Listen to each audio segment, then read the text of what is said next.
Salam. Puji Tuhan, di Natal tahun ini cukup menggembirakan saudara.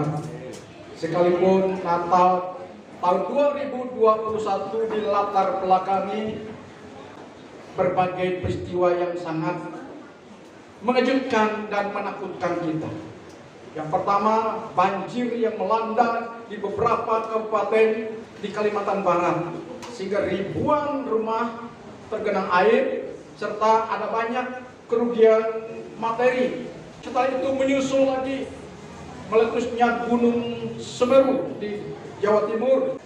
Jadi Bapak Ibu yang kami kasihi dalam Tuhan, dunia yang sedang kita jalani ini memang bukanlah dunia seperti Firdaus yang kita dambakan. Tema Natal kita, saya tidak mengangkat tema nasional, tetapi saya mengangkat tema lokal. Karena memang saya pikir sesuai dengan keberadaan bangsa kita yang baru saja dilanda oleh bencana alam demi bencana alam, maka saya pikir kurang tepat kalau saya menyampaikan perjamaah tema nasional. Tapi saya ingin menguatkan kita hari ini supaya kita menjadi pribadi yang tetap eksis di tengah-tengah andai kata kita akan diperhadapkan kepada bencana krisis. Haleluya, saudara. Semua manusia yang dilahirkan ke bumi pasti mendapatkan sebuah kehidupan tanpa masalah. Ya, kalau kita sebagai seorang pelajar, kita ingin studi kita lancar, setelah lulus langsung mendapatkan pekerjaan dengan gaji yang fantastis, dengan fasilitas lengkap, hidup selalu sehat, jauh dari sakit penyakit, ya, bisnis berjalan lancar, dapat pasangan hidup yang ideal sesuai dengan keinginan kita. Namun sayang seribu sayang, itu hanya ada di dunia Anda. Bayangkan kalau kita sudah lulus kuliah, sulit dapat kerjaan, benar tak? Benar tak sudah dapat kerjaan? Sudah mengantongi gelar sarjana nih, sulit dapat kerjaan. Dan kalau orang sudah dapat kerjaan yang bagus, tapi tetap menjomblo, belum dapat jodoh. Saudara, ada banyak hal dalam hidup kita ini tidak sesuai dengan apa yang kita angankan. Mengapa demikian, saudara? Karena memang kita tidak memiliki otoritas apapun untuk mengatur hidup kita.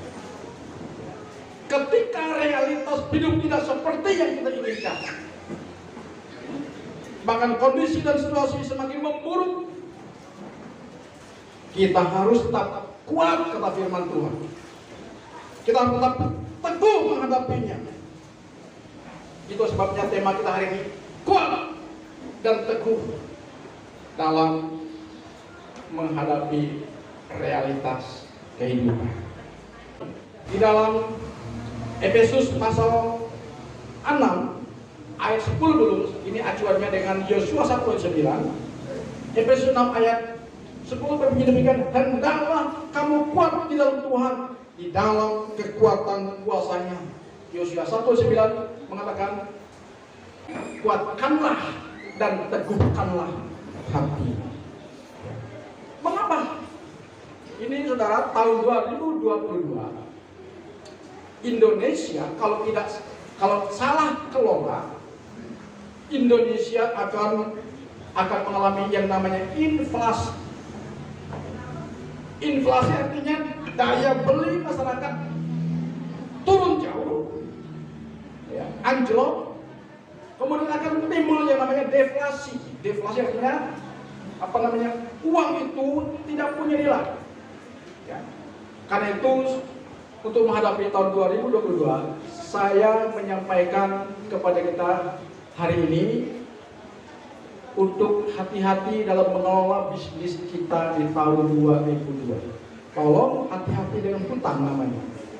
Sebab kalau kita banyak hutang, ya, kalau terjadi yang namanya inflasi, deflasi, maka bank akan menaikkan suku bunga dan kredit kita akan bisa berlipat-lipat dan kita tidak akan mampu bayar.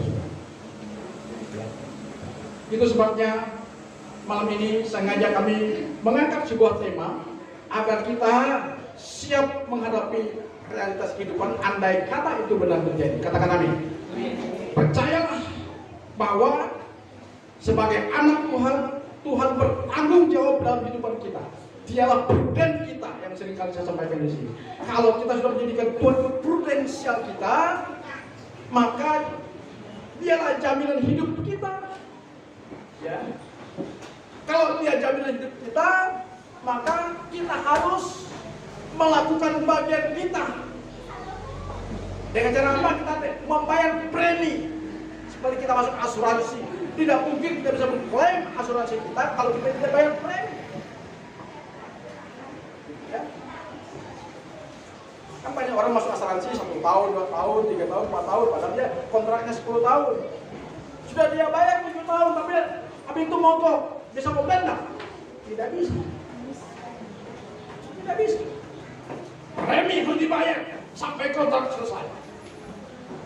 Itu juga kita dengan Tuhan. Apa preminya? Yang harus kita bayar sama Tuhan.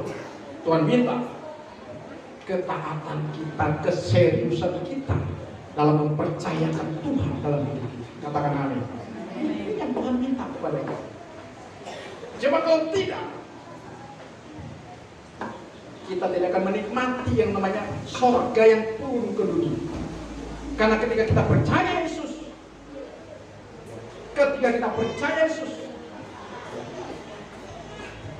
kita tidak hanya dijanjikan masuk surga ketika kita meninggal.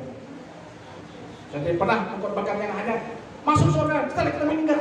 Tapi ketika kita percaya Yesus, kebersihan kita mengikut Yesus, membayar preminya kepada Yesus, kita sedang menarik suasana surga dalam hidup kita. Katakan amin. Ini yang Tuhan ingatkan kepada kita hari ini, supaya kita jangan asalan menjadi orang Kristen. Ini yang Tuhan mau.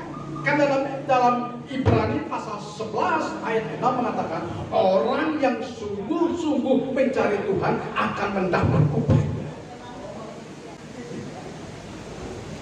Perhatikan saudara dalam Lukas pasal 6 ayat 40, 6 sampai dengan 49. Di sana Yesus mengumpamakan tentang 2 dasar bangunan. Pertama ada rumah yang didirikan di atas batu. Ketika angin badai melanda rumah itu tetap kokoh berdiri.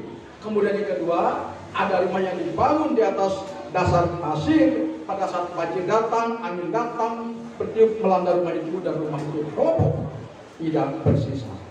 Ya. Hebatlah kerusakannya. Kalau kita tidak sungguh-sungguh di dalam Tuhan, dunia sudah semakin masif untuk meraih, untuk merenggut damai sejahtera Tuhan Yesus yang hari ini kehadirannya klaimnya kita rayakan. Kita akan menjadi sama dengan ini. Mengapa orang terjerumus ke narkoba? Mengapa orang terjerumus ke seks bebas? Mengapa orang terjerumus ke hal yang hina? Karena ini tadi mereka tidak kuat, tidak membangun dasar yang kuat dalam hidupnya, sehingga ketika sedikit godaan saja mereka tergolak, hancur berkeping-keping. Rumah rohaninya dibangun di atas fondasi pasir, sehingga ketika datang cobaan, datang ujian, datang godaan, hancur semua. Mengapa kita harus menjadi pribadi yang kuat? Karena memang dunia yang sedang kita jalani ini bukan dunia sedang menuju kepada perbaikan demi perbaikan, tapi dunia sedang menuju kepada kerusakannya, dan itu sesuai dengan janji, dengan apa kata firman Tuhan, bahwa dunia sedang menuju kepada kesudahannya. Tapi orang-orang yang hidup sesuai dengan firman Tuhan akan terpelihara. Katakan amin. Haleluya, haleluya, haleluya. Ya, jadi kita yang hadir adalah malam ini dengan kesiapan kita, siap mental kita, siap iman kita, siap komitmen kita untuk kita mengiringi Yesus. Dan memasuki tahun baru 2022, kita janji sama Tuhan Yesus, Engkaulah prudensialku. Mulai hari ini aku mau bayar premi terkuat. Halo? Kita janji sama Tuhan Yesus, mulai tahun 2022, aku dedikasikan hidupku hanya untukmu. Ya kan? Aku percayakan seluruh kebenaran hidupku untukmu. Aku akan taat kepadamu sebagai tanda kebersediaanku untuk membayar premi tepat waktu. Katakan amin. Haleluya, haleluya, haleluya. Haleluya. Sebab jika kita tidak menjadikan Yesus sebagai andalan hidup kita, apa yang saya kembangkan di PPHTGD pada rekan-rekan sesama hamba Tuhan di Natal awal Desember yang lalu, saya katakan andai kata kita sudah sukses, gaji besar, duit PTP, ya kan, depositi besar gitu kan, aset banyak, tapi kalau kita tidak kuat, kita akan sedang dikejar oleh namanya penyakit sindrom sukses. Ya kan? Sindrom sukses. Banyak orang sudah punya duit, kena penyakit sukses sindrom. Karena hidup ini susah juga ya, tetap akan susah. Tapi kalau kita diberkati, kalau kita tidak kuat, kita juga bisa susah, bisa hancur, bisa susah. Karena itu mari kalau saudara kuat dengan Tuhan, saudara diberkati, saran kami hamba Tuhan, jadilah berkat itu untuk membahagiakan keluarga saudara. Katakan amin. Tetapi ini tidak akan terjadi manakala kekristenan kita tidak kuat. Karena itu kita harus kuat. Karena kalau kita kuat, percayalah, semakin kita diberkati, semakin kita setia. Dengan kita semakin setia, Tuhan akan percayakan lagi hal yang lebih besar kepada kita. Amin. Itu janji Tuhan. Dengan kita menjadikan Yesus sebagai Tuhan, maka konsekuensinya apa? Kita harus hidup dalam ketundukan dan ketaatan kepada Yesus sebagai Great Master dan majikan agung kita. Tuhan Yesus memberkati kita. Mari kita berdiri.